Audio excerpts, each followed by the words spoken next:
Welcome to On the Mic with Chaz, the podcast where we flip the script on women in tech leadership and shine a light on the upsides with our special series, Women in Tech Leadership, The Upsides. I'm your host, Sharon Daly. Please call me Shaz because it's Sharon when I'm in trouble. I help women build tech careers they actually look forward to on Mondays.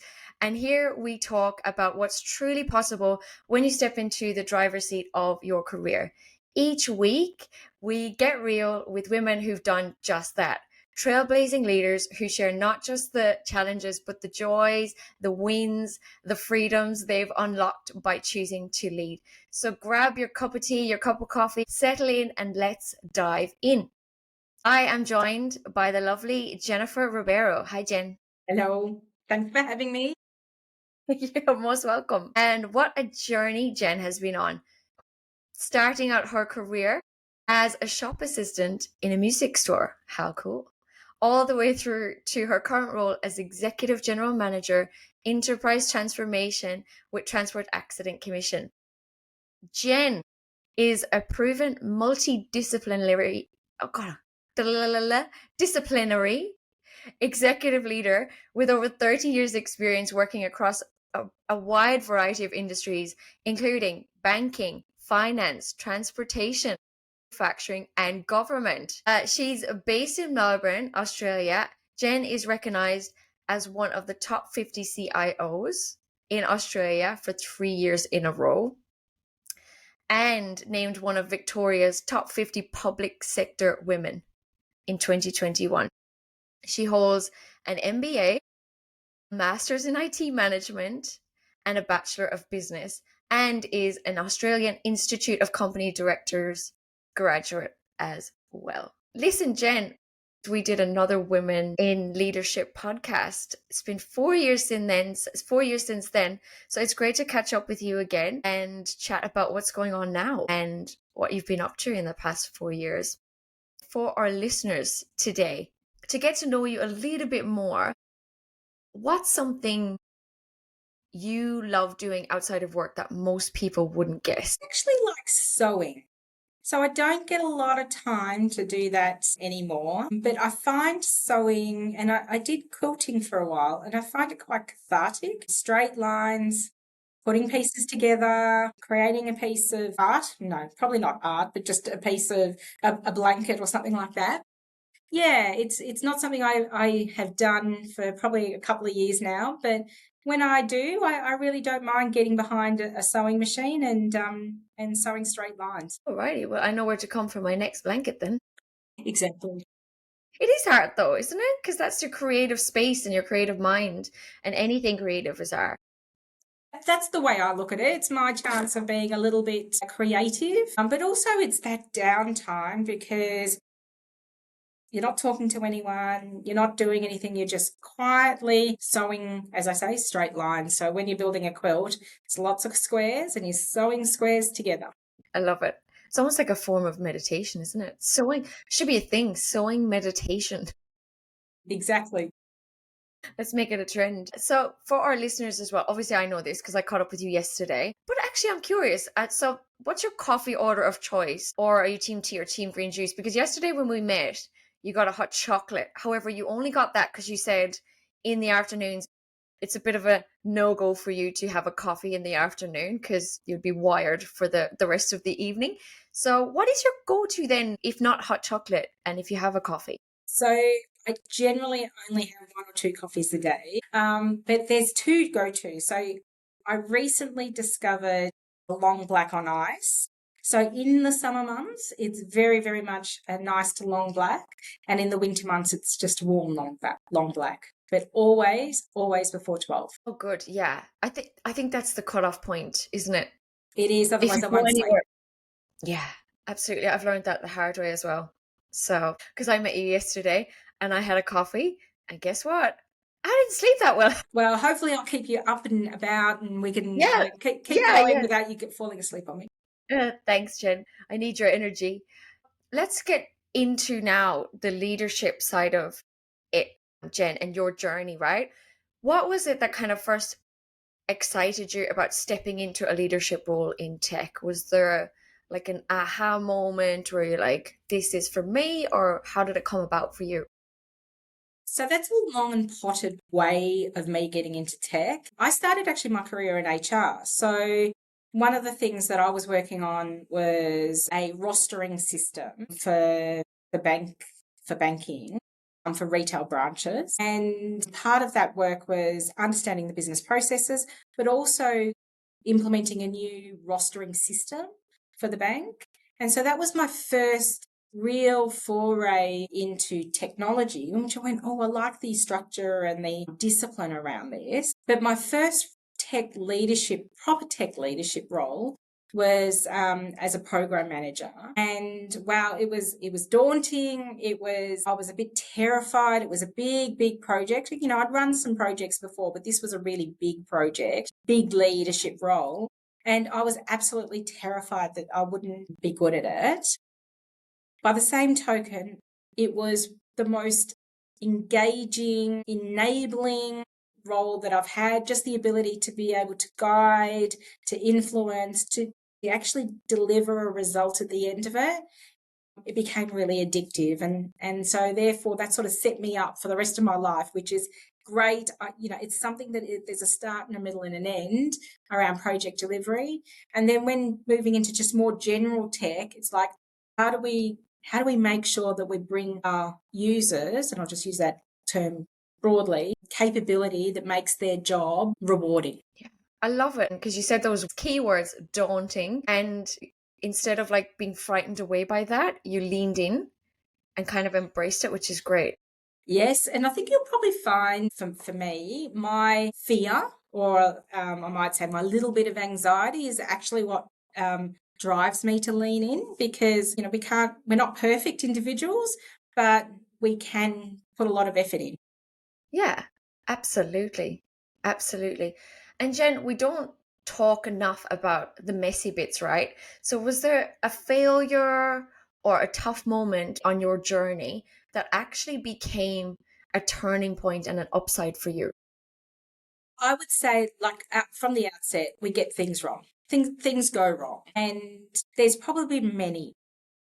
But I think that the key turning point for me, and it came probably more from cyber, thinking about cyber, is that it's not actually about the the event itself that's gone wrong. It's actually how you recover. It's how you learn and what you take from that into the next scenario or into the next piece of activity that you're doing. Because as I said before, we're not perfect. Things go wrong. We can't preempt and plan for everything, but we can preempt and plan for how to deal with something when it hasn't gone right. Yeah, absolutely. And I find this comes up a lot in my coaching sessions with women in tech, that when they're presented with particular situations and their reactions to it, and we talked about this yesterday, Jen, it's your personal mapping that sometimes triggers you to react to that situation, which if you looked at it from a different perspective, you may not actually have reacted that way. Or how do you understand your personal mapping and your triggers to get yourself out of those situations in the right way, that it works out for everybody, and that you end up creating this nice environment around you surrounded by great people because your reactions are respectful and mindful and aware. So a lot of us in our autopiloting, and particularly us women, when we get into these leadership roles, we've a lot taken over our minds. So sometimes we forget to tap into our self-awareness and our self-care to watch those reactions. So yeah, Exactly. what's your thought? Yeah. Yeah. And it's a little bit like the lead. I'm not sure if you've heard about the leadership shadow, but it's the shadow that you cast, and you have to be very mindful of how people see you react, because then that sets up their response to you as well. Yep. Absolutely. And like our whole thing is about influence, isn't it? And if your team sees you react that way, then they might start to see you a different way. Like the more you react like that, it chips away to the point where then you've lost their trust. So if you're taking care of it and you have that self-awareness and self-care to monitor those triggers and those reactions, then your team will trust you and respect you. And it's not being perfect at it, because even if if you're triggered and you react in that situation, there's always a way to bring it back around. And I find that comes up in my sessions too. It's we beat ourselves up by the reaction, but there's really always a way to come back from it. There's always a solution, but sometimes we're very uncomfortable that it happened, that we're already beating ourselves up, that we can't even bring ourselves to almost swallow our pride and go and fix it. Yeah, look, it's funny that you say that. I've spent a lot of time learning how to moderate my energy and my automatic responses. And I am very much what you see is what you get. So a lot of people get my automatic responses. And you're 100% correct. It's sometimes you say the wrong thing, and I put my foot in my mouth quite often. But it is about, repairing that and actually acknowledging that it was the wrong thing to say, and genuinely believing and knowing that you said the wrong thing. Absolutely. And with my clients, like they come from Iran, they come from India, they come from Australia, they come from Europe, all different walks of life. And I always start our journey together by saying, what's your communication style? I'm Irish. Our culture can come across quite direct, quite abrupt. And I might think that's fine. But then the person on the receiving end might grow up a different way, and they might have a softer approach. And this is how we end up having a great journey, is because we're already ironing out how we communicate at the beginning. My culture is like this, my parents were a little bit this, I've picked up a bit of those characteristics, and we're just honest with each other, and it creates this respect on our journey that we get it. And I say, if you ever think I'm being offensive, please question me and ask me, because I may not be aware, and vice versa. And it's such an adult cool way of going on a journey together. And it's a lot more relaxing, because then you don't have to worry that your ways are offending others. Exactly. And talk about being direct. I'm incredibly direct. And I love that about you, Jim. and sometimes I say, well, I'm a little bit direct, but it's not an excuse either. It's about having respect for the other person that you're talking to, because whilst I might be quite direct and short in the way I speak, I'm very succinct in some of the ways I say things, doesn't mean that I shouldn't be appreciating where the other person's coming from. So it's about finding that mutual ground. Agree. Absolutely. It's about balance, isn't it?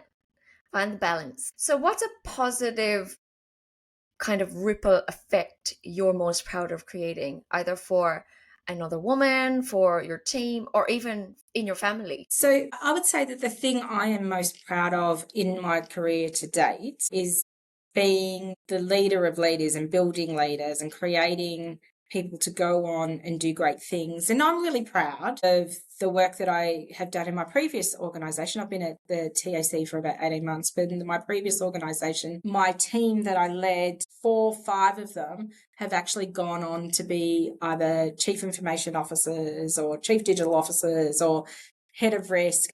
And I'm really proud of that, because they're now leading divisions and businesses, and they're paying that forward to their teams as well, coaching and leading and building up people within their own teams. And it's just really beautiful to see and to it's wonderful. I just love watching and hearing what they're saying, and everybody's different. Everybody leads differently, but they are absolutely paying it forward. Love that.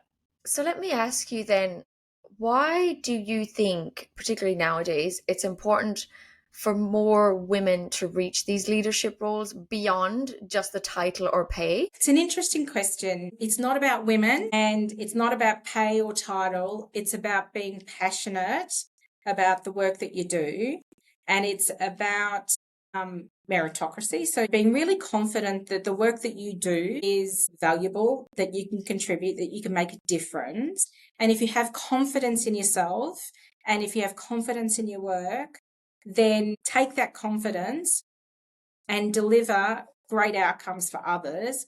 And don't worry about the pay, don't worry about the title, worry about the outcome and what value you're creating for the organization that you're in. Absolutely. Yeah. I totally agree with that, Jen.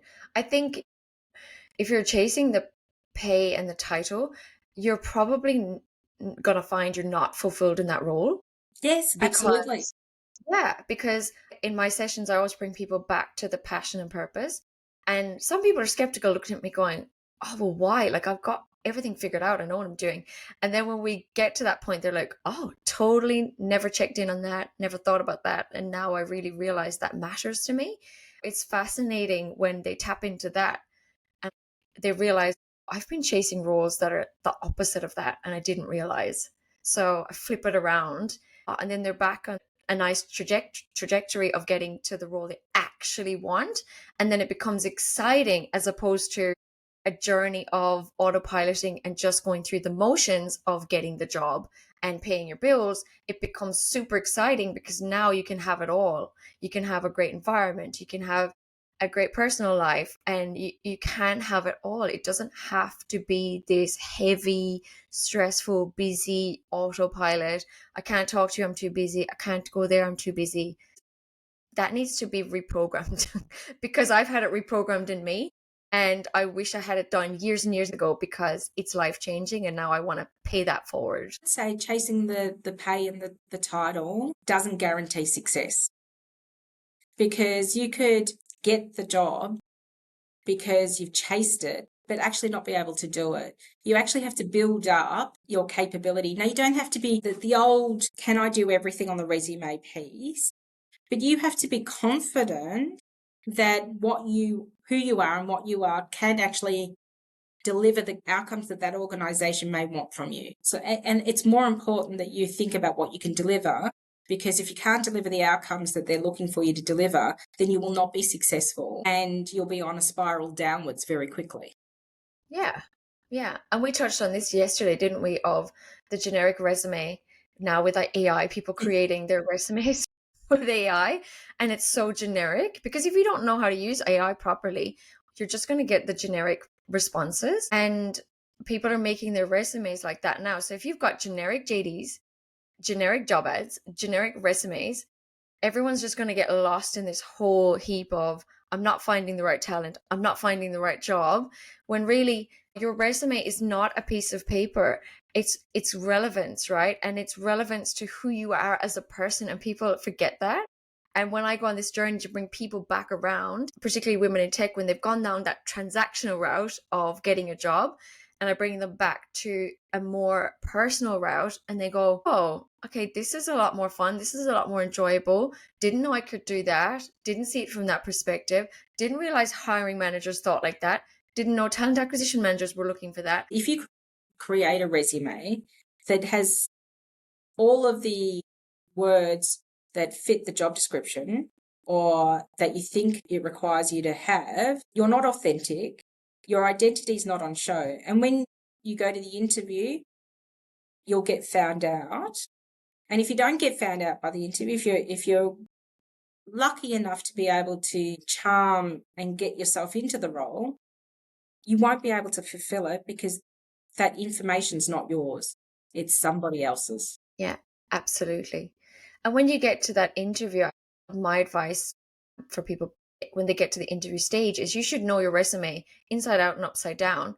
And if you're looking at your resume and something on it scares you because you're like, I hope they don't ask me about that, you shouldn't have it on there. Don't have it on there. If you can't talk about it confidently, don't have it on there. So Exactly. it's this whole narrative of we have to have and we need to have, and who decides that? Because I know as a hiring manager and a talent acquisition manager, I didn't need all of that stuff. And so the more we get stuck and over analyzing our resumes and changing it like 7 different resumes for different roles and different cover letters, and then like I said to you yesterday, I have women putting their whole self-worth and careers and how they feel about themselves into a job board or a job that they apply to that no one gets back to, and maybe no one has even seen their application, has nothing to do with them, but yet their whole self-worth, their whole career, they're putting it into that, and based on the outcome and response they get, they're deciding I'm not good enough. So really it's pulling us back to a place where we're attracting the right things into our life. And you cannot attract the right environment, the right people, the right role if you don't tap into what's personally going to work for you and remind yourself. 100% agreed. I think that the hiring managers, so for me, I'm looking for energy, I'm looking for experience, but really importantly, I'm looking for organizational cultural fit. Because if you can't work within the organization that you've applied to work for within the cultural boundaries of that, it makes it really hard for you to be successful. So we don't hire people for them not to be successful. Yeah, absolutely. So certainly for me at times of my career, I found senior people intimidating and I would be wanted to chat to them.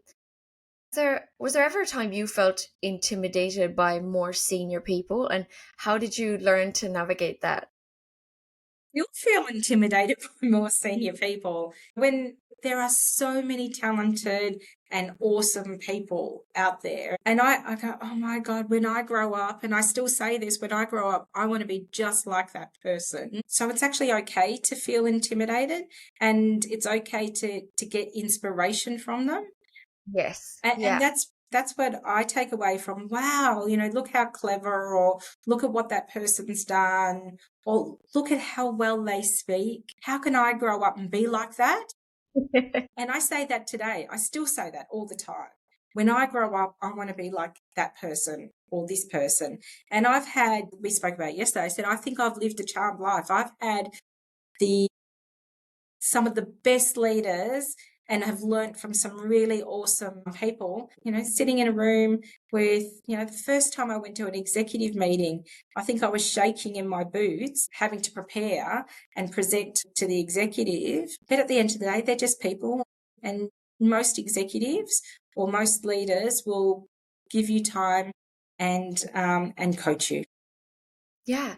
And bear in mind, leaders are in that position because they do care. That's why they're in that position. So, in fact, they're probably your best people to be able to rely on and get inspiration from. And I coach about this. It's okay to have a moment where you're comparing yourself and you might be a little bit, oh, that person, oh, it's just easy for them. Have that moment and then catch yourself and go, well, actually, they've worked hard. And what have they done to get there? And what can I learn from that journey? And how can I implement and start doing similar things like baby steps now myself to get to that place?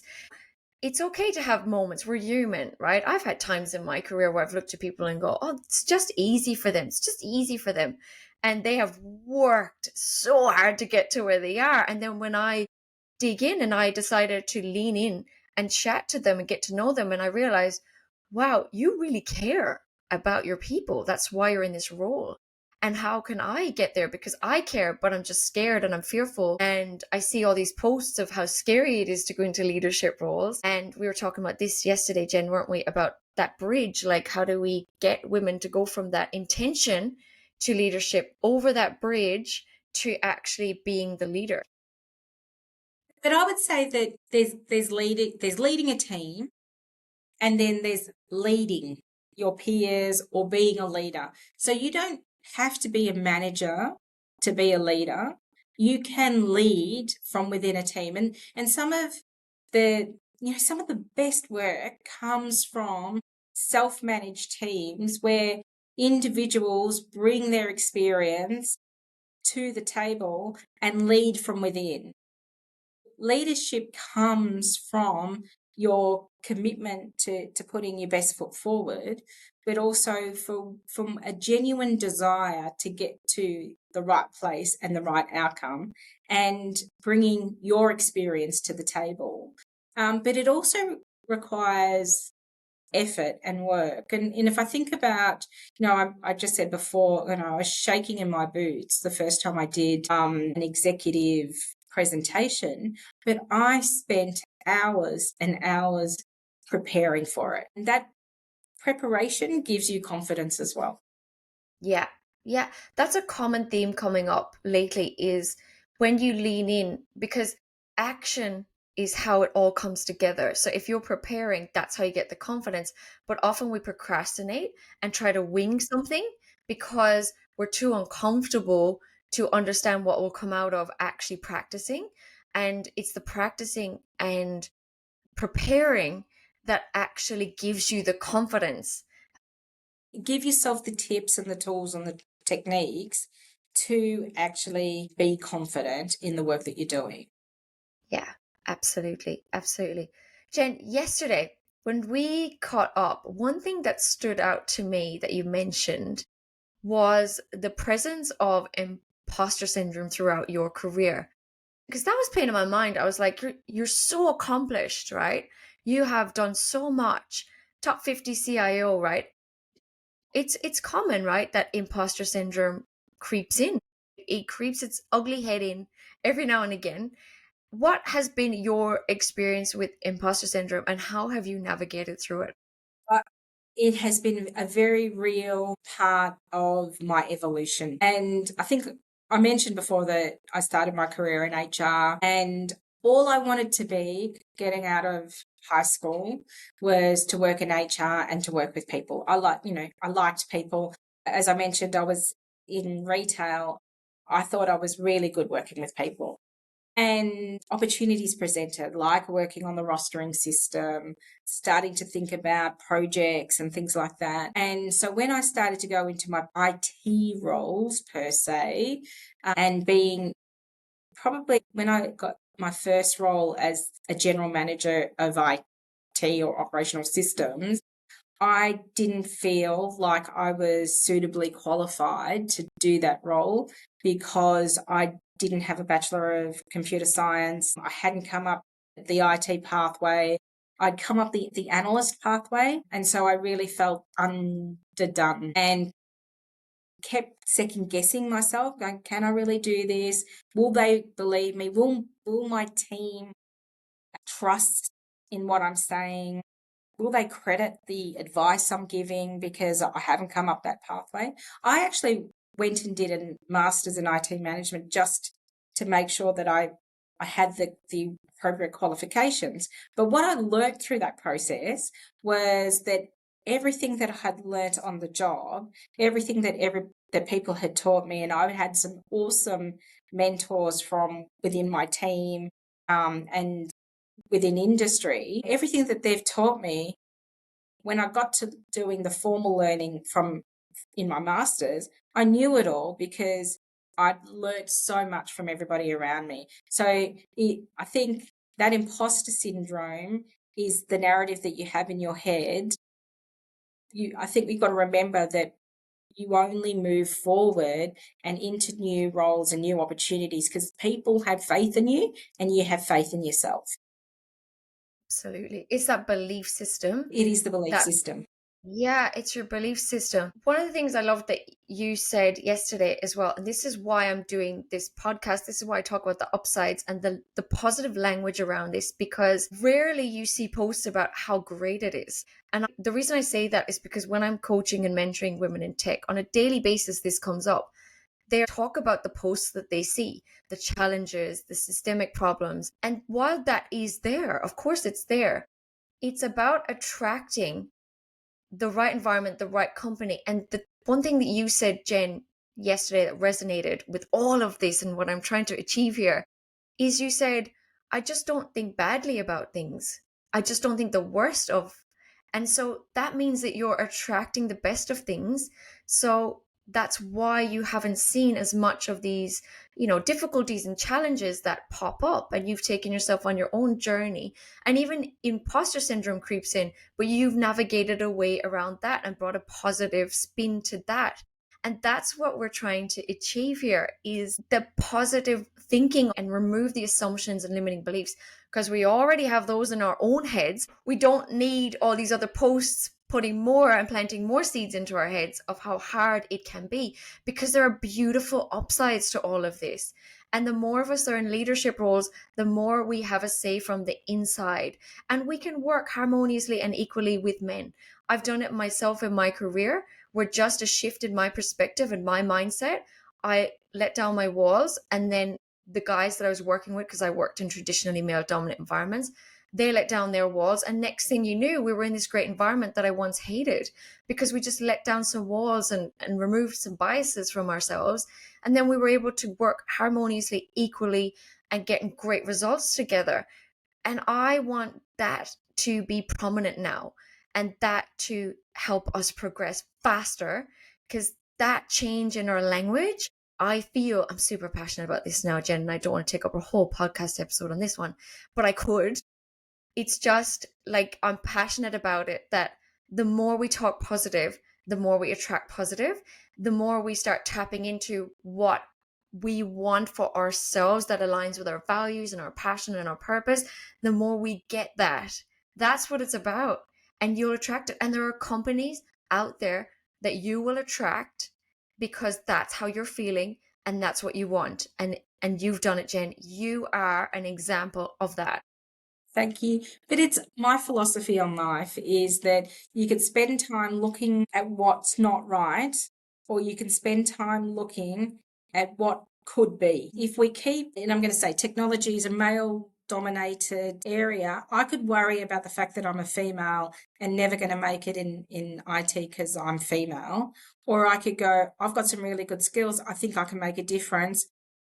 Is there an organization there that needs my help? Yeah, absolutely. And you're all there for one reason. You're there for the vision, the product that you're working on, like coming together. Let's all just enjoy it. Let's have fun. Let's laugh. And the reason I say that is because I have created that myself in environments where what was once intense and quiet and just one shift that I decided to do changed it all, changed the environment to where we're all laughing.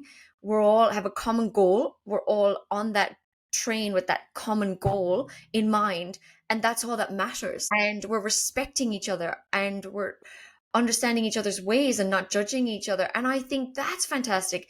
That's what we want to encourage and have happen. And that's what we're doing right now. In yourself though, Yeah. if you don't believe that you can do the job, then don't apply for it, is what I would Yeah. say. You have to genuinely believe that you will put the effort and do the work to be successful in the role. And as you said before, your resume has to reflect you and be genuine, because if it is genuine, then you will get that next job because you're also genuine. Yeah. And it's trusting your intuition. Like my favorite thing I say, my clients are probably so like over this by now, but I always say, what does your gut say? It's like one of my Yeah. clients called me the other day and she's like, this has just popped up, Shaz, give me the whole story. And I said, you know what I'm going to say? And she's like, oh, you're going to say, what does your gut say? And what does your gut say? And she's like, ah, got my answer. Like, so it's really when you come back to you and who you are, your purpose, your passion. One thing that's remained consistent on my journey is that's why I've landed where I am. I've had meltdowns, I've had failings, and if somebody put that down on paper in front of me on a JD, I'd have been like, nah, too uncomfortable, too uncertain, not happening. But now that I've done the journey, I love it because it's brought me out to this place I'm meant to be, where I'm making the impact now, I'm adding value now, it's working, the progress is happening, I'm seeing it through my very eyes, and I would go through it all again. All of that pain, all of the meltdowns, it's worth it. And yeah, I want people to know that this is possible, right? Don't let one bad experience taint you for all future experiences, because life's not great all the time. Things do go wrong. And so if you're working across a number of jobs, and you do want to work across a number of jobs because you want to get diversity in experience and diversity in thought, the chances are you're going to have a bad experience. And so you have to take from that experience and learn, what did I not like about it? And go, well, actually, I don't want to put myself in that position again in my next role, and be conscious about it. But you wouldn't have known that if you hadn't had the experience. Absolutely. Absolutely. And you can't paint every person or every situation with the same brush. It's Exactly. only going to keep happening if you decide in your mind that it's going to happen. And if you are in a situation where there's a constant pattern, the chances are you're creating the pattern in your own mind that it's in loop. So you've got to find a way to reprogram that pattern, and it changes.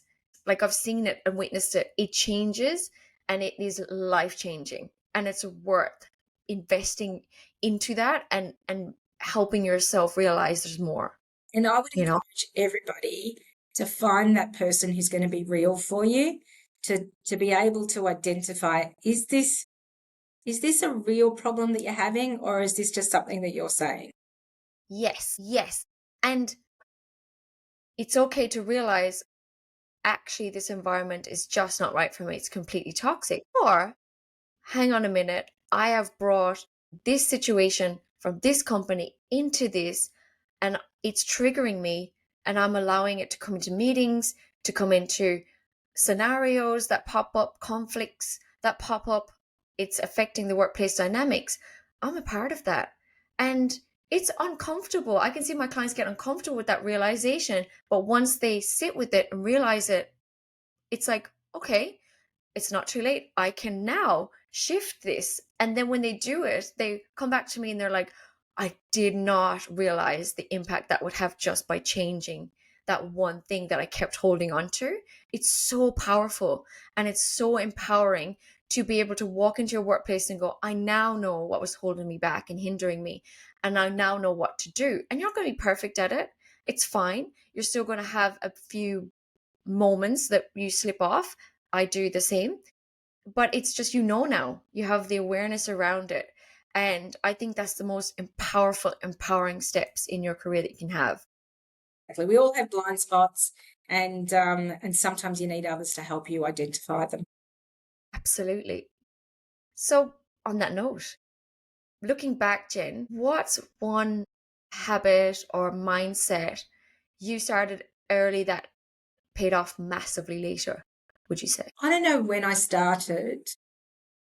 The I had maybe a workshop or something, but I started being more formal in my reflections and starting to really think about, so how did that go?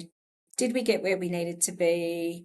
Did I present um, the right way, the best thoughts, and not present as in presentation, but present myself in the best possible way? And so probably reflecting and taking time out for reflection is something that's paid off for me over the last many years. Self-reflection, powerful. Self-reflection, yeah.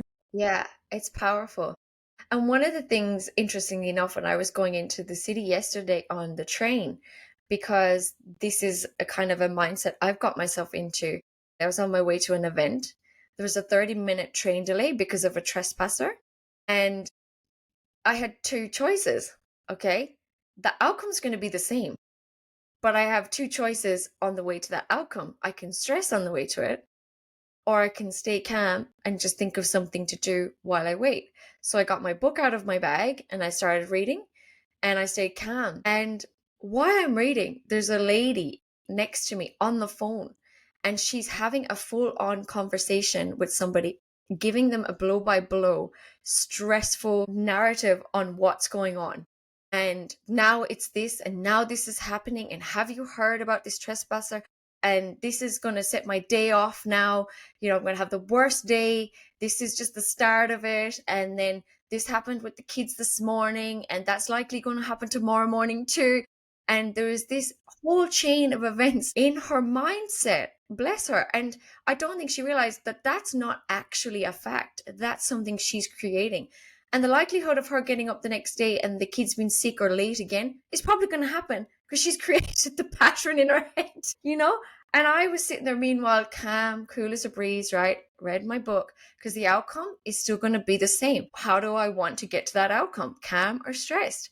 And what ended up happening was I got to the train station, I went to the bathroom, I got on the tram down to the event. I still arrived 3 minutes early.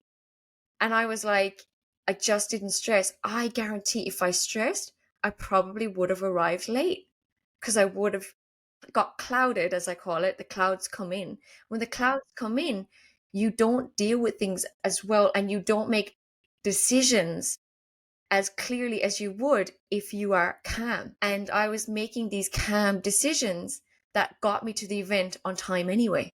And you probably wouldn't have appreciated where you were if you weren't calm either. You would have been clouded, as you said. I love that. The cloud comes in. Yeah. You would have been clouded by everything that you'd been getting excited about in an environment that you can't control. Whereas you took, I'm going to take a leaf out of your book. I think I can get clouded. The cloud comes in quite a bit sometimes for me. I think I can take some of your, let's just sit above the cloud and just, let's just take a moment here and Float on think the about what cloud. we can control and not control. I love it. Exactly. Yeah.